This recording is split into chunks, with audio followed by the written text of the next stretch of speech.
Объясни, что это, как это, ну, Скажешь, понял? когда начнешь снимать? А я подрежу, я уже снимаю, смотри, сейчас... Ребята, привет! Сейчас покажу вам, как сжигали южноамериканские индейцы костры.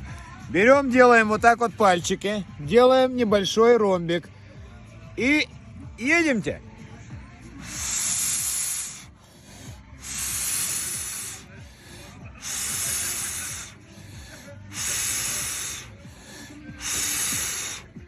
Все, готово. У-у-у! Нормально, да?